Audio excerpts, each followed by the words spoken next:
नमस्कार। आज हम बात करेंगे उस काले दौर की जब सत्ता की लालच में भारत के संविधान की आत्मा को तार तार कर दिया गया 1975 से 1977 का आपातकाल। और यह है कहानी एडवोकेट के एन पांडे की। जून 1975 इलाहाबाद हाईकोर्ट ने ऐसा फैसला सुनाया जिसने देश की राजनीति हिला दी।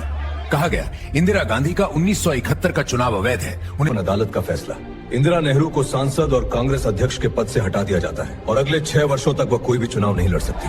देश भर में सन्नाटा और फिर गुस्सा, लेकिन उस घड़ी वह चुपचाप। लेकिन सत्ता की लालच ने कानून और लोकतंत्र को नहीं रोका। राजनीतिक विरोध बढ़ रहा था और जयप्रकाश नारायण का आंदोलन सड़कों पर उमड़ पड़ा। यही से शुरू होती है कि इसी डर और लालच में इंदिरा नेहरू ने अनुच्छेद 352 के तहत आपातकाल लागू किया। लोकतंत्र पर अंधेरा छा गया, अखबारों का मुंह बंद कर दिया गया।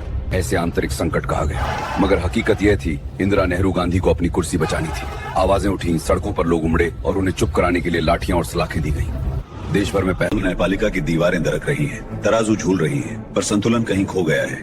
राज्यों की शक्तियां एक एक कर छीनी जा रही हैं और दिल्ली सब कुछ निगल रही है। सत्ता की लालच ने इंदिरा नेहरू को संविधान का असली पन्ना पलटने पर मजबूर कर दिया। उन्होंने अधिकारों पर कालिक पोती, न्याय की तुला तोड़ दी और लोकतंत्र की आत्मा को कैद करने की कोशिश की। जब सत्ता का अहंकार चरम पर हो तो कागज नहीं, आत्मा फटती है। इंदिरा नेहरू के हुक्म ने वह किया जिसे सरल शब्दों में कहा जाए तो संविधान की आत्मा तार तार हो गई। विरोधी नेताओं को जेल में डाल दिया गया और संविधान के मूल सिद्धांत इन्हें बदल दिया गया 42वें संशोधन के जरिए।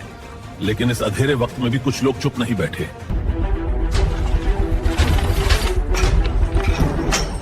डरना नहीं, लिखना जरूरी है। कहानी के एन पांडे।